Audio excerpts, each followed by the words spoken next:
नमस्कार भावांनो, बैलगाडा क्षेत्रातील देव वृत्सम द्वादश हिंद केसरी बकासूर बद्दल एक नवीन अपडेट घेऊन आलेलो आहे की बकासूर आपला उद्याच पळणार होता पण नियोजन कॅन्सल केलेलं आहे। म्हणजेच 24 तारखेला परवा पळताना दिसेल।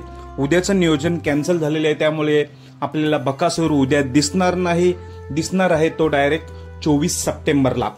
पैरा तोच असणार आहे। बकासूर आणि कारोंडे एक्सप्रेस चिक्या ही जोडी 100% पळणार आहे 24 सप्टेंबरला।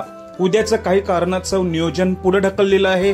उद्याचं नियोजन कॅन्सल केलेलं आहे, त्यामुळे आपल्याला 24 सप्टेंबरला बकासूर आणि कारोंडे एक्सप्रेस चिक्या ही टॉपची A1 जोडी, अपराजित जोडी आपल्याला 24 ला पळताना दिसेल। ते पण धमाक्यात नक्कीच कमबॅक मोठाच असणार। जेव्हा जेव्हा ही जोडी एकत्र येते तेव्हा नक्कीच एक नंबर असतोच। 6 वेळा ही जोडी आतापर्यंत पळाली, 6 वेळा हे एक नंबर केला ह्या जोडीने। तर आता 7व्यांदा ही जोडी आपल्याला 24 सप्टेंबरला दिसेल परवा।